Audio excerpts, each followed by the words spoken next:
Welcome. You've pressed play on this journey into the quiet corners of the past, a place where history slows down, where details become gentle threads, and where the distant rhythm of another age carries you softly towards rest. Tonight, we are traveling to ancient Egypt, a land of deserts and rivers, of temples and tombs, of lives lived thousands of years ago in a world both alien and strangely familiar. When we think of Egypt, our minds often leap to towering pyramids, golden masks, and the names of mighty pharaohs.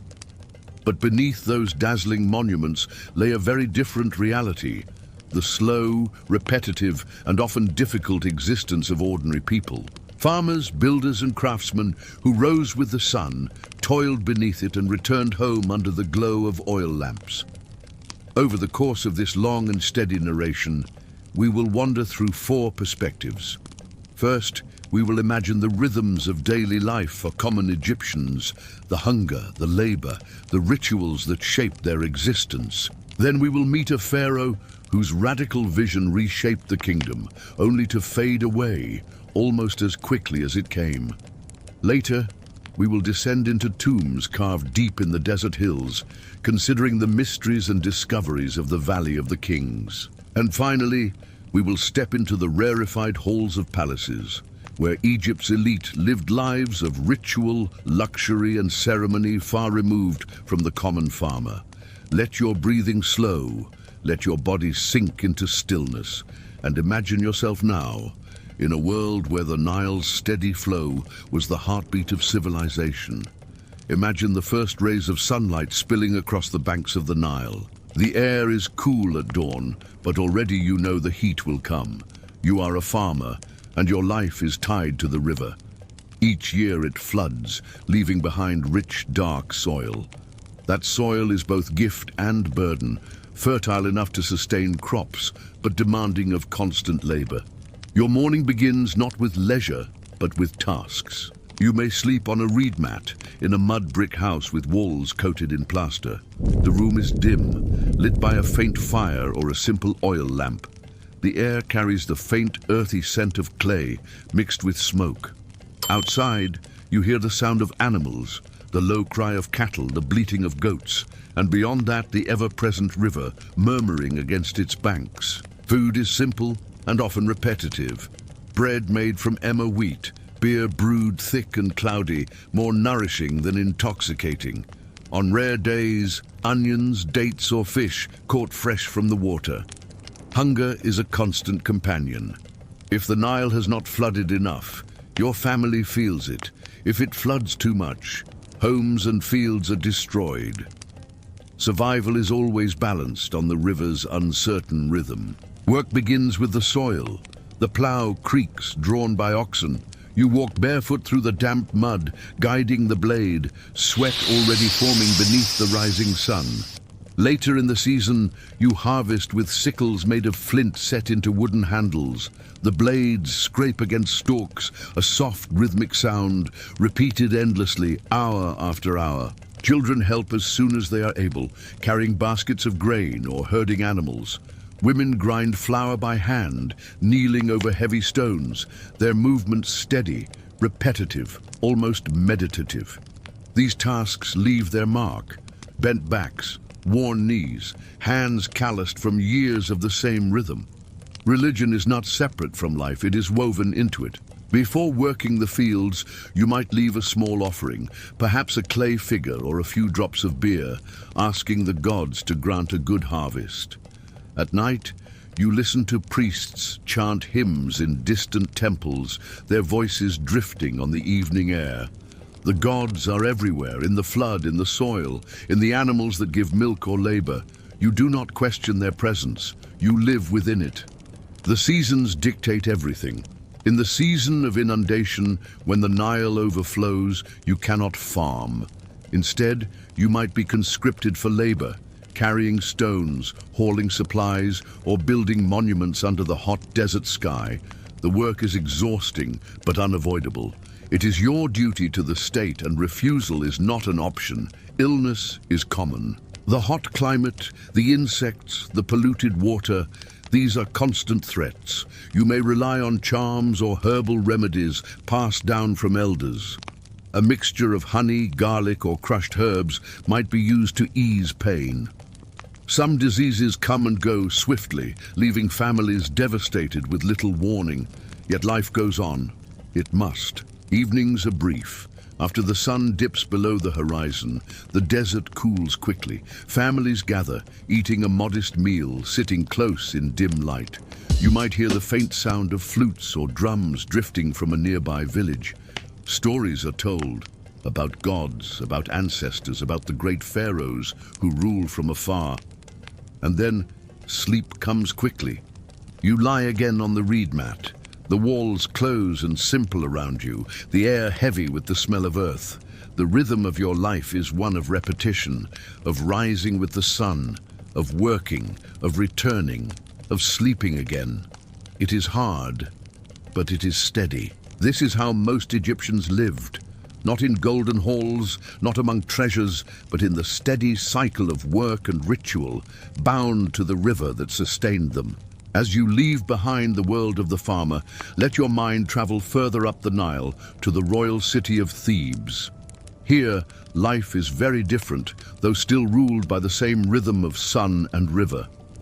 Among its temples and statues, in the 14th century BCE, there rose a pharaoh whose name would echo strangely across history. His name was Akhenaten. He was not born Akhenaten. His original name was Amenhotep IV, son of a long line of kings who had worshipped a great pantheon of gods. Amun, the Hidden One, was the chief among them, honored with towering temples and endless offerings.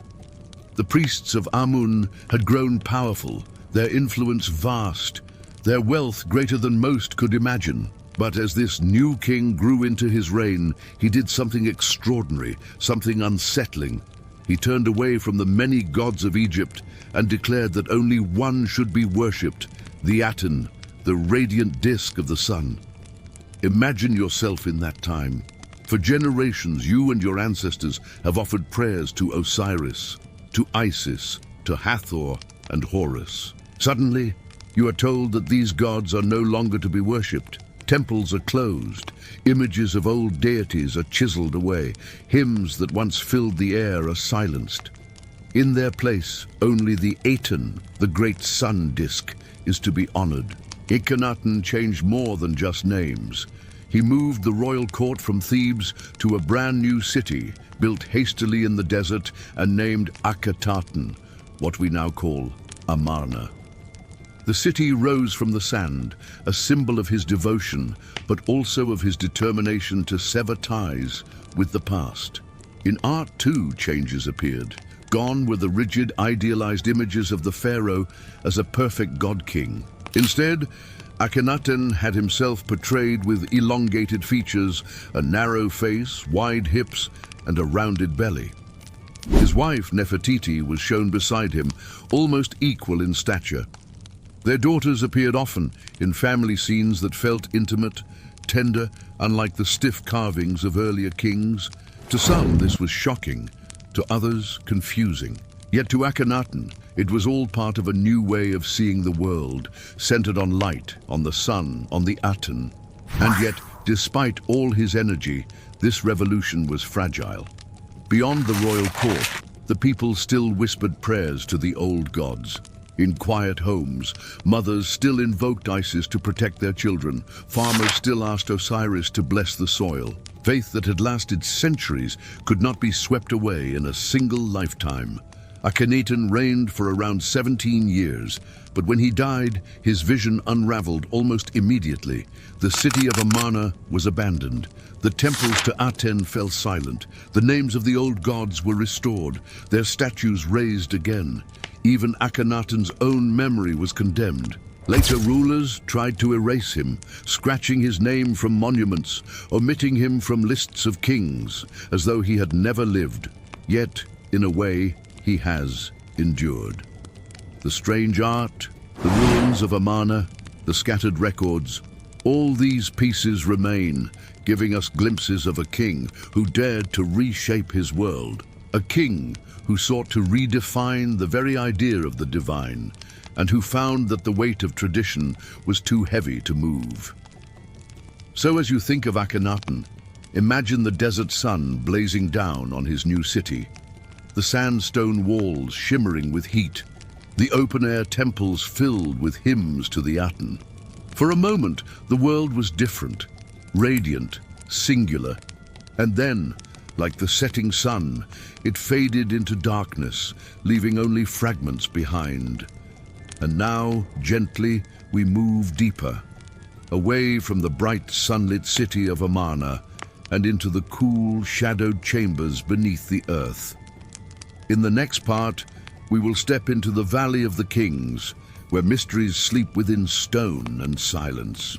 Beyond the fertile banks of the Nile, across the river from the grand temples of Thebes, the land turns dry and barren. The desert rises into cliffs of pale limestone, the ground broken into valleys and gullies carved by wind and time. It is here, in this silent, sun-scorched place, that the pharaohs of Egypt's new kingdom chose their resting ground. This is the Valley of the Kings. Unlike the pyramids of earlier ages, massive, impossible to hide, the tombs of the valley were meant to be secret. Carved deep into the rock, they were corridors leading far beneath the earth, filled with painted chambers and sealed with heavy stone. To an ancient Egyptian, death was not the end, but a passage, and so these tombs were built as vessels for eternity. Imagine standing at the entrance to one of these tombs. The opening is small, unremarkable, a simple cut in the cliff face. But step inside, and the air changes, cool, dry, and still. The passage descends, the light of the surface fading until only the glow of oil lamps remains. The walls are painted with scenes, gods guiding the pharaoh through the afterlife, serpents and stars, sacred texts that map the journey of the soul. The colors are surprisingly vivid, deep blues, bright yellows, warm reds. Preserved by the dryness of the desert, the tombs themselves were filled with treasures. Furniture, jewelry, food, clothing, even boats carved in miniature, everything a king might need in the next life. Yet despite all these precautions, most tombs were plundered long ago. Robbers, sometimes within years of a burial, chipped their way through sealed doors, carrying off gold, leaving only fragments behind. For centuries, the valley was forgotten by the outside world, hidden beneath shifting sands. But in modern times, explorers and archaeologists returned. Slowly, the tombs were rediscovered, mapped and studied. Each new find brought whispers of the past back into the present. Perhaps the most famous discovery came in 1922, when Howard Carter uncovered the tomb of Tutankhamun. Unlike others, this tomb was found almost intact, its entrance sealed for more than 3,000 years. When Carter peered inside, he described seeing wonderful things, gilded shrines, statues, chests, and at the heart of it all, the golden mask of the boy king. That mask, serene and luminous, became one of the most iconic images of Egypt. And yet, even with so many discoveries, the valley holds mysteries. New technologies continue to reveal hidden chambers, unexplored passages, faint traces of paint or carving that suggest more remains beneath the rock.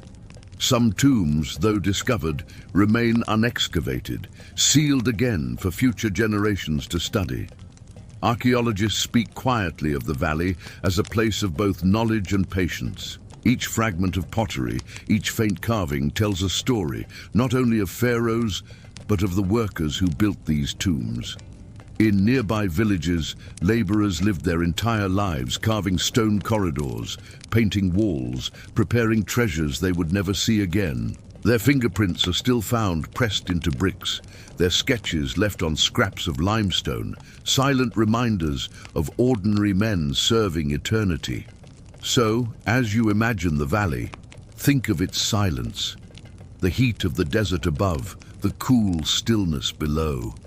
Endless corridors where footsteps echo softly, paintings that have looked upon the dark for thousands of years. and treasures meant not for the living, but for the journey beyond. The Valley of the Kings remains a place where the line between the known and the unknown is very thin. A place where the present world leans gently against the past, and where secrets still lie just beneath the stone. And now, let us leave the hush of the tombs. In the final part of our journey, we will step into the brilliance of life at the top of Egyptian society, the palaces of the pharaohs, where ceremony, luxury, and ritual shaped daily existence, far removed from the fields and tombs below.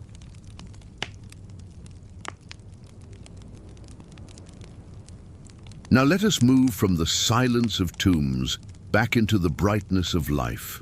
Imagine yourself stepping through great gates into the heart of a royal palace.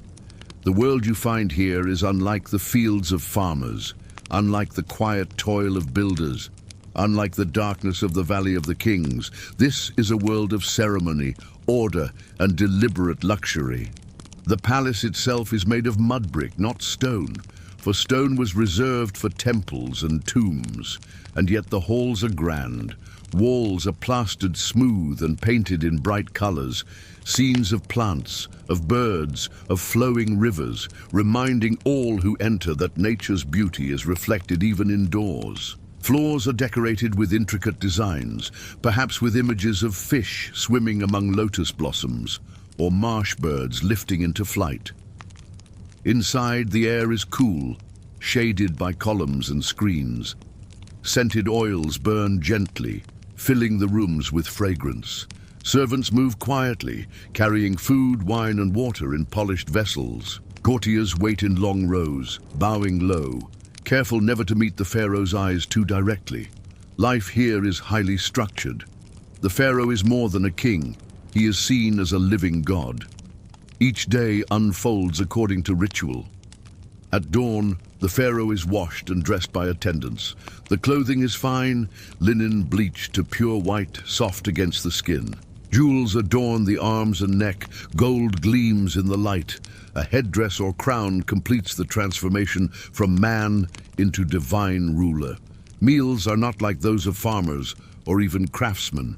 The table is rich with bread baked in many forms, roasted meats, vegetables, figs, dates, honey, and imported delicacies from distant lands. Wine, reserved for the wealthy, is poured into goblets. Still, even these meals carry ritual meaning. Food is not only sustenance, but also a symbol of prosperity and divine favor. Entertainment fills the evenings. Musicians pluck harps and strum lutes. Flutes send soft notes drifting through courtyards. Dancers move slowly, deliberately, their steps trained to convey grace. Poetry is recited. Stories of gods and kings are told again, their words echoing through chambers warmed by torchlight. Beyond the feasts and music, there is also the business of ruling. Courtiers bring petitions. Foreign ambassadors arrive with gifts, and priests confer about omens and offerings. Decisions made within these walls shape armies, trade, and temples across the land. Yet all is conducted with formality, wrapped in ritual. Even in leisure, the palace is unlike any other place.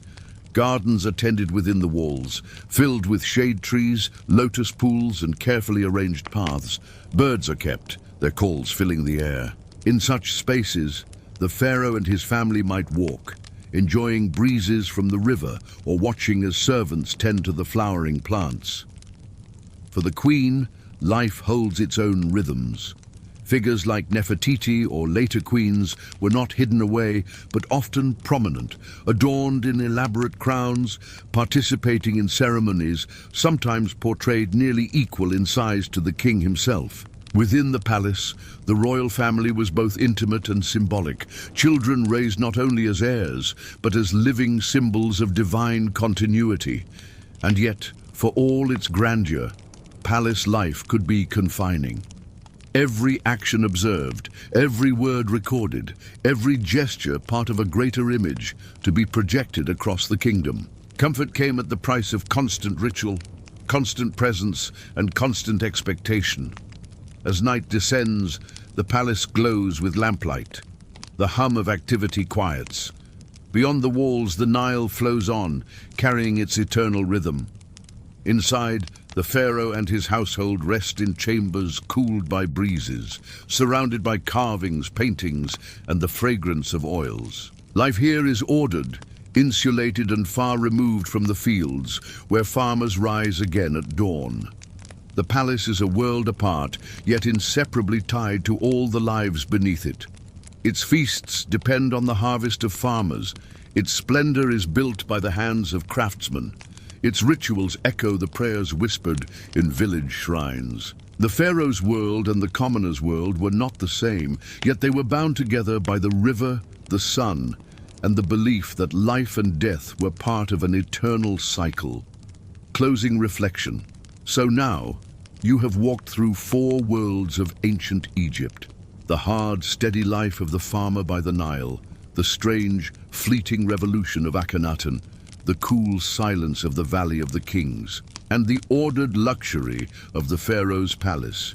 Each was different, yet each was part of the same civilization, a land held together by water, sun, and faith, a land where life was both harsh and beautiful, both fleeting and eternal. As you settle into rest, let the images linger. The Nile flowing steadily under the stars, fields stretching into the horizon, sandstone walls glowing under sunlight, silent tombs hidden beneath the earth, and palaces filled with music and fragrance. The world of ancient Egypt has long since passed away, but in these quiet hours, its rhythm can still reach us. A reminder of lives once lived, of struggles endured, of beauty created. A reminder that even in the harshest conditions, people dreamed, built, and found meaning. Let your breathing slow once more. Let the weight of the present soften, and if you wish, allow yourself to drift, gently, calmly, as though carried by the eternal waters of the Nile. Good night.